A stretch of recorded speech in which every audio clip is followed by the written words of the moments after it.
কুয়াশার চাদরে শহর জড়িয়ে আছে, মানুষজন এখনও লেপ কম্বল চাদরের নিচে।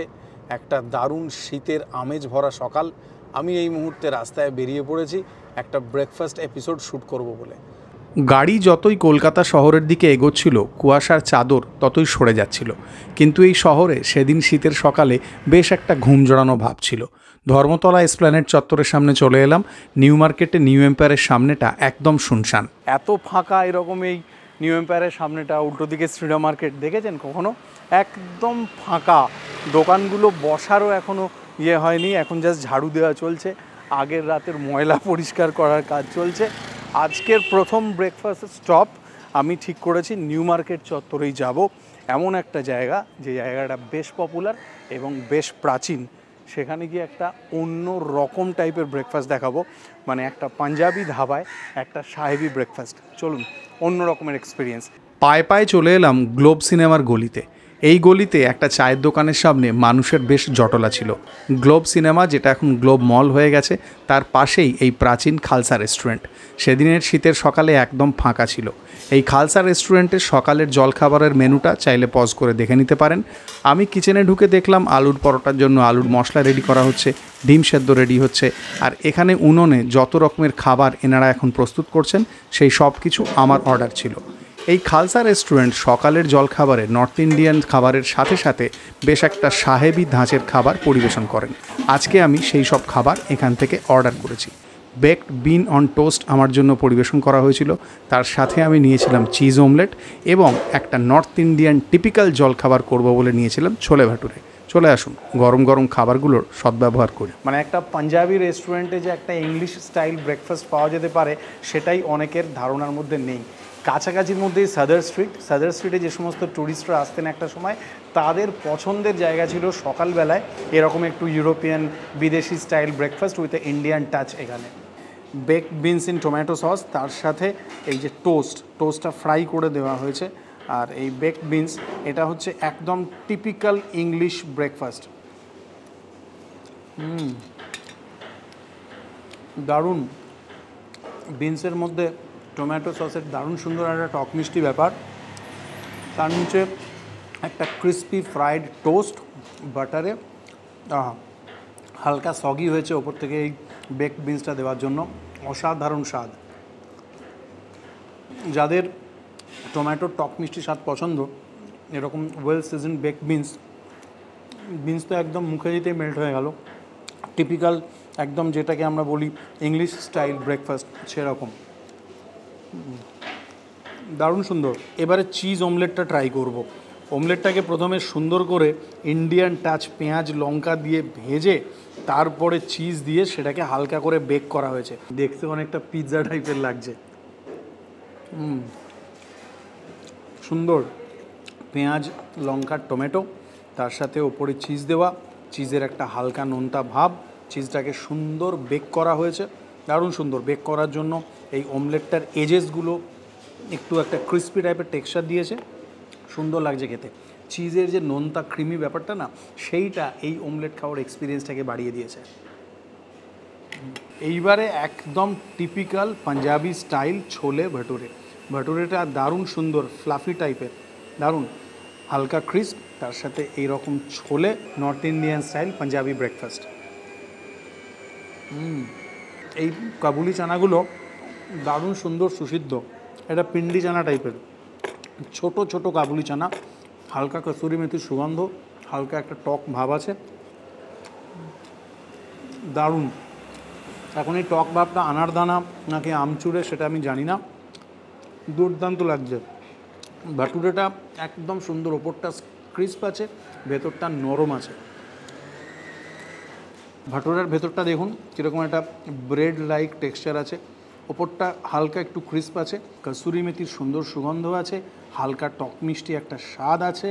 প্রথমে একটা হালকা টক টক স্বাদ এবং কসুরি মেথির ফ্লেভার আসবে, তারপরে আফটার টেস্টে একটা খুব হালকা ঝাল ঝাল ব্যাপার আছে, যেটা একদম নেক্সট লেভেলে নিয়ে যাচ্ছে এই ছোলে ভাটুরে খাওয়ার এক্সপিরিয়েন্সটা।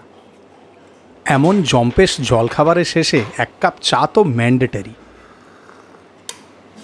চাটা একদম খাসা খেতে, একদম টিপিক্যাল মশালা চা, দারুণ একটা ভালো ব্রেকফাস্টের পরে এরকম একটা গরম গরম চা, ঘন দুধের মশলা দেওয়া, একেবারে সব পাপ ধুয়ে যাওয়ার মতো।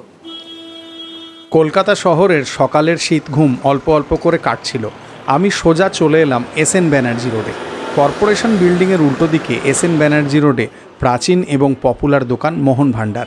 আমি এসে দেখলাম স্বয়ং শ্রী অমিতাভ বচ্চন দাঁড়িয়ে আছেন আমাকে এখানে হ্যালো বলবেন বলে। আপনারা তো সবাই জানেন যে পিকু ছবির শুটিংয়ের সময় শ্রী অমিতাভ বচ্চন এখানে এসেছিলেন এবং কচুরি কিনেছিলেন। সকালবেলা এই দোকানে শোকেসের পেছনে নানা রকম লোভনীয় বাঙালি স্বাদের মিষ্টি রাখা ছিল। যাদের সুইট টুথ আছে তাদের কাছে এই মিষ্টি দারুণ লোভনীয় হবে। এছাড়াও চায়ের জন্য গরম দুধ ফোটানো হচ্ছিল। গরম গোলাপজাম, আর তার সাথে তো মনে হচ্ছে ল্যাংচাও আছে একটা দুটো।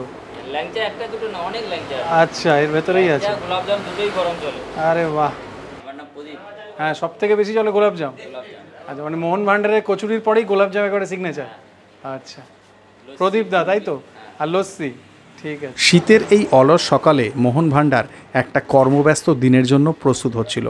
সিঙাড়া ভাজার জন্য রেডি করে রাখা ছিল, কচুরির জন্য প্রচুর লেচি বেলা ছিল। এখানে কচুরি মনে হয় ডাবল ফ্রাই করা হয়। কর্মচারীরা আরও অনেক লেচি তৈরি করে রাখছিলেন। একজন কর্মচারী ব্যস্ত হাতে কচুরি বেলছিলেন এবং আর একজন সেই কচুরি ভাজছিলেন। গরম গরম হিঙের কচুরি যখন প্লেটে পরিবেশন করা হলো তখন আমার মনে হলো ঝাঁপিয়ে পড়ি। কচুরি প্লেটটা যেই মুহূর্তে সামনে এনে রেখেছে, হিঙের সুগন্ধ আসছে। সত্যি কথা বলছি, একটু বাড়িয়ে বলছি না, প্রথমবার ফিচার করতে চলেছি এই দোকানকে এবং প্রথমবার এখানে খেতে চলেছি। আজ পর্যন্ত কোনো দিনও মোহন ভান্ডারের কচুরি খাইনি। এক প্লেটে 4 পিস কচুরি থাকে, 50 টাকা দাম। সুন্দর ফুলকো ফুলকো কচুরি, বেশি খাস্তা নয়। ভেতরে এরকম ডাল, ছাতু, কালো জিরে, হিং, এই সব কিছুর ফিলিং আছে। ঝোলঝোল এই আলুর তরকারিতে এই হিঙের গরমা গরম কচুরি এইভাবে ডুবিয়ে, কচুরি তরকারির সাথে কন্ডিমেন্ট হিসেবে একটা চাটনি দেওয়া হয়েছে, টক মিষ্টি, আর ভাজা লঙ্কার আচার।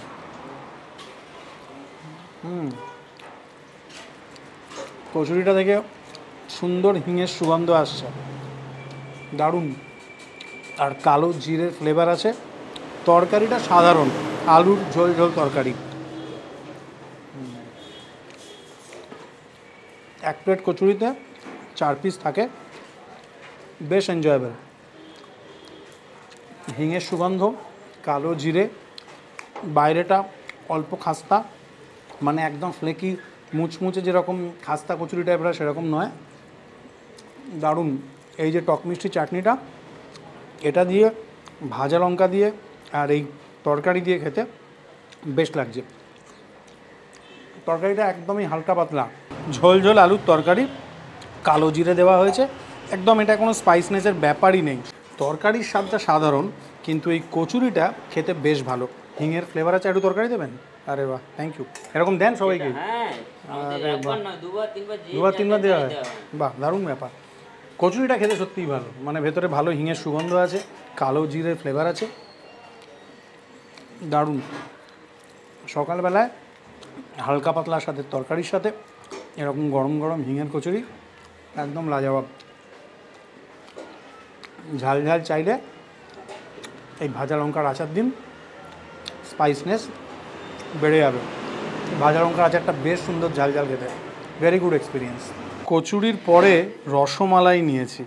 রসমালাইয়ের ওপর পেস্তা এলাচের টপিং আছে। ঠান্ডা ঠান্ডা রসমালাই পরিবেশন হয়েছে, টেস্ট করা যাক। হালকা ভ্যানিলার গন্ধ আছে, অন্যরকম স্বাদ। মানে রসমালাইতে আমরা সাধারণত ভ্যানিলার গন্ধ এক্সপেক্ট করি না, এটা বেশ অন্যরকম খেতে, একদম চিল্ড। এই দুধের মধ্যে কেসারিয়া রং আর ভ্যানিলার টেস্ট, এটা বেশ সুন্দর খেতে। নরম নরম ছোট্ট ছোট্ট রসগোল্লা,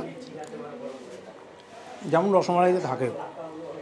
ভ্যানিলার টেস্টটা দেওয়াতে, মানে ভ্যানিলার ফ্লেভারটা দেওয়াতে এটা খাবার এক্সপিরিয়েন্সটা অন্যরকম হয়েছে, ফাটাফাটি। বিভিন্ন সময় অনেকেই কমেন্টে বলেন যে আচ্ছা আপনার কি কোনো কিছুই খারাপ লাগে না, সব কিছুই ভালো ভালো কী করে হতে পারে। একটা ছোট্ট উদাহরণ দিই। ধরুন আমি এই মুহূর্তে মোহন ভান্ডারে যে তরকারিটা খেলাম, সেই তরকারিটাকে আমি বললাম একদম সাধারণ স্বাদের তরকারি। কচুরিটার টেস্ট ভালো, কচুরির ভেতরের যে ফিলিংটা ছিল তার মধ্যে কালো জিরের স্বাদ আছে, হালকা জোয়ান বা মৌরির স্বাদ আছে, আর কি বলবো হিংয়ের সুন্দর সুগন্ধ আছে, কিন্তু তরকারিটাকে আমি বললাম একদম সাধারণ।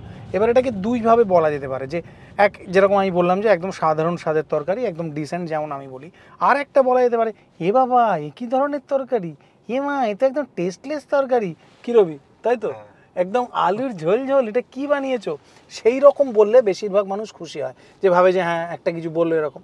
এবারে আমি যদি এরকমভাবে কিছু একটা বলি, তাহলে এন্টায়ার ইউটিউব কমিউনিটি সম্পর্কে যে দোকানটায় আমরা ভিডিও করতে যাই, তার আইডিয়াটা এমন হয় যে ভাই আমি তো দিব্যি বিজনেস করছিলাম, তোমাকে এখানে ভিডিওটা করতে আমি অ্যালাউ করলাম, সে তুমি নিজের পয়সা দিয়ে খেয়েছো, দ্যাট ডিপেন্ডস অন ইউ, কিন্তু তুমি আমার এতদিনের ব্যবসার একটা জিনিসকে এরকমভাবে খারাপ বলছো, হু আর ইউ? পরবর্তীকালে সে ইউটিউবারদের আর বলবে ফুটকে যা তুই, তোর কন্টেন্টের আর ইয়ে নেই, তখনই লোকজন অমুক জায়গায় আমার ভিডিও করতে দিল না, তমুক জায়গার খারাপ ব্যবহার এরকম শুরু করবে।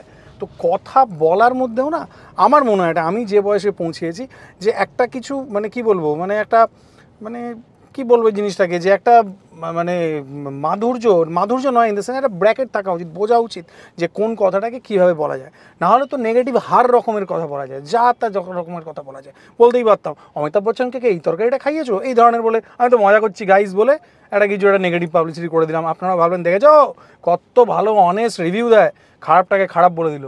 খারাপকে খারাপ বলার মধ্যেও একটা তরিকা রয়েছে, সমঝে? ইয়ে মন কি বাত থা। টাটা, ভালো থাকবেন। আজকের একটা এই ছোট্ট এপিসোড ছিল, আশা করি ভালো লেগেছে আপনাদের সবার।